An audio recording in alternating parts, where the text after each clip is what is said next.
Welcome back. आज की इस वीडियो में हम बात करेंगे eval फंक्शन के बारे में। पाइथन में eval फंक्शन क्या काम करता है।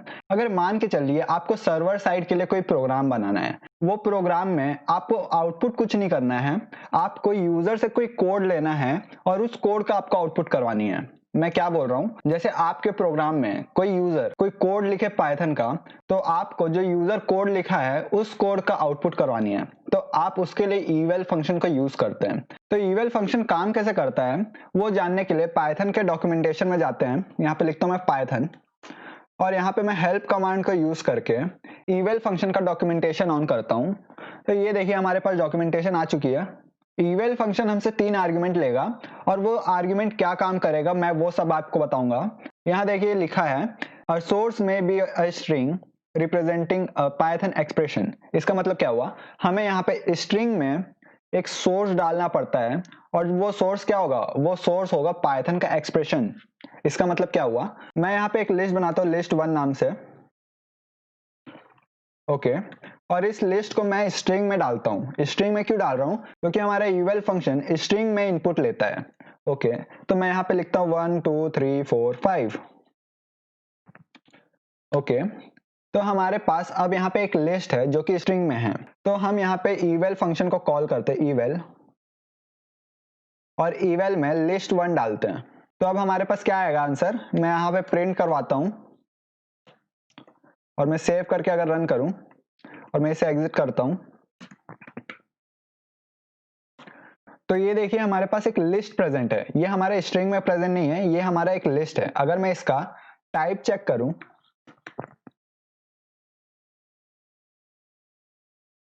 तो यहाँ पे टाइप है लिस्ट, इसका टाइप स्ट्रिंग नहीं है, इसका टाइप है लिस्ट। अगर मैं इसे सिंपली यहाँ पे प्रिंट करवाऊं list1 को और अब मैं सेव करके रन करूं, तो ये देखिए हमारे पास यहाँ पे फिर से एक लिस्ट आई है। लेकिन मैं अगर इस लिस्ट का टाइप चेक करूं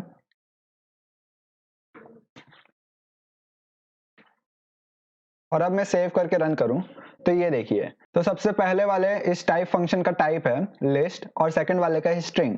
ये क्यों हो रहा है, क्योंकि eval फंक्शन हमारे पाइथन के कोड को जानता है, ये पाइथन का कोड को एग्जीक्यूट करता है। जैसे हमारे पास स्ट्रिंग में कोई भी चीज है, उसे हमारा eval फंक्शन पाइथन का एक्सप्रेशन समझता है, उसे नॉर्मल टेक्स्ट नहीं समझता है, उसको पाइथन का एक्सप्रेशन समझता है। अब हम बात करते हैं ये असलियत में काम कैसे आता है। अगर मान के चलिए आपको सिंपली कैलकुलेटर का प्रोग्राम बनाना है, तो कैलकुलेटर का प्रोग्राम के लिए आपके पास एक फंक्शन होगा और वो फंक्शन में यूजर इनपुट करेगा और इनपुट के बाद उसका आउटपुट आप जनरेट करेंगे।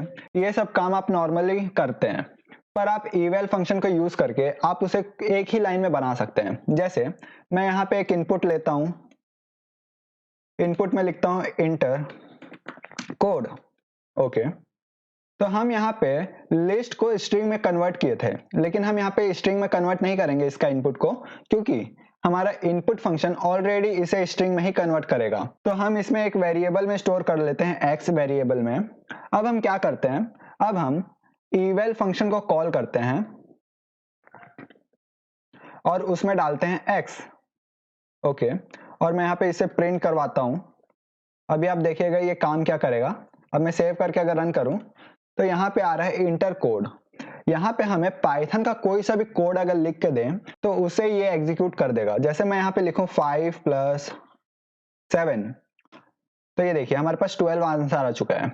अगर मैं फिर से यहाँ लिखूं 7 - 90, तो ये देखिए -83 आंसर आ चुका है। ये सब कैसे हो रहा है, ये सब eval फंक्शन के कारण हो रहा है। eval फंक्शन हमसे एक इनपुट लेती है और वो इनपुट हम स्ट्रिंग में देना होता है। हम यहाँ पे इंटीजर या फ्लोट इनपुट नहीं दे सकते, हम यहाँ पे सिर्फ और सिर्फ स्ट्रिंग इनपुट देते हैं और eval फंक्शन उस स्ट्रिंग को एक कोड की तरह ट्रीट करता है और उसका आउटपुट कर देता है। तो यहाँ पे इसे कोड की तरह ट्रीट किया है ये। और अब मैं फिर से कोड रन करूं और यहाँ पे मैं कुछ और कोड डालूं। मैं यहाँ पे कोड डालता हूँ, एब्सोल्यूट फंक्शन को कॉल करते हैं abs। एब्सोल्यूट फंक्शन क्या करता था, एब्सोल्यूट फंक्शन हमें एब्सोल्यूट वैल्यू प्रोवाइड करता था। अगर मैं यहाँ पे 90 लिखूं माइनस में, तो हमें एब्सोल्यूट फंक्शन 90 रिटर्न करता था। तो ये देखिए हमारे पास 90 रिटर्न हो चुका है। तो हम यहाँ पे कोई से भी फंक्शन को कॉल कर सकते हैं, कोई से भी मेथड को कॉल कर सकते हैं, लेकिन हम यहाँ पे कोई भी असाइनमेंट ऑपरेटर नहीं कर सकते। जैसे अगर मैं यहाँ लिखूं x = 20, तो यहाँ पे एरर आएगी। eval फंक्शन कोई भी असाइनमेंट ऑपरेटर को सपोर्ट नहीं करता है। उसके लिए हम नेक्स्ट वीडियो में एक फंक्शन पढ़ेंगे जो कि असाइनमेंट ऑपरेटर को भी सपोर्ट करता है। तो ये था eval फंक्शन। eval फंक्शन में आप कोई भी यूजर से कोड ले सकते हैं और उसका आउटपुट यूजर को करवा सकते हैं। तो अगर मैं यहाँ पे और एक फंक्शन को कॉल करूं, मान के चलिए हम यहाँ पे प्रिंट फंक्शन को ही कॉल करते हैं और यहाँ पे रखते हैं प्रिंट में हर्ष जैन।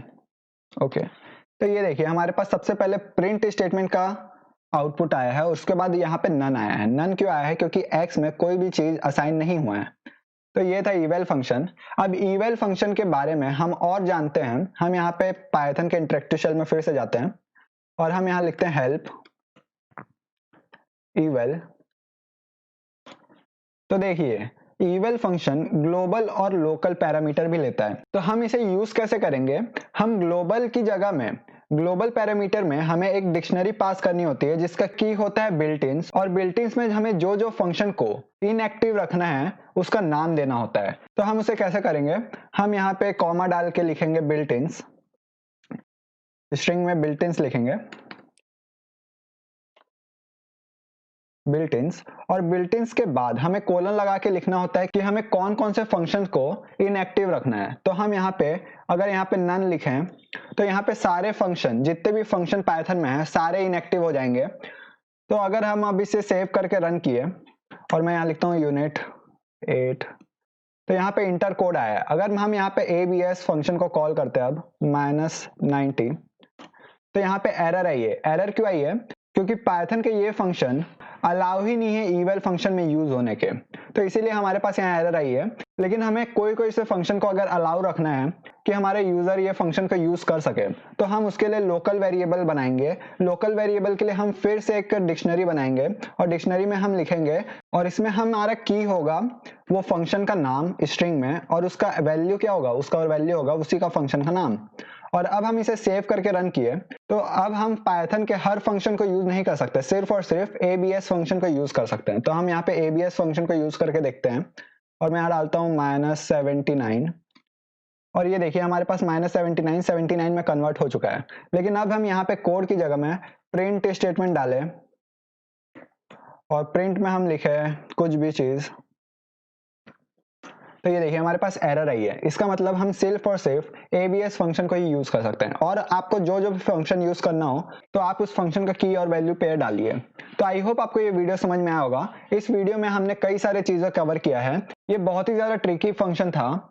आई होप आपको इतना समझ में आया होगा। लेकिन अगर आपको इससे भी ज्यादा कुछ करना है, फंक्शन को यूज करना होगा, तो जब तक आप इस फंक्शन के साथ अपना टाइम स्पेंड कीजिए और इसमें एक्सप्लोर कीजिए। आप इसमें कंडीशंस डालिए, आप इसमें इफ एल्स ब्लॉक भी डाल सकते हैं, आप कुछ भी कर सकते हैं, आप लंबा से लंबा कोड इसमें डाल सकते हैं। तो आई होप आपको ये वीडियो पसंद आया होगा। पसंद आया हो तो प्लीज इस वीडियो को लाइक कीजिए।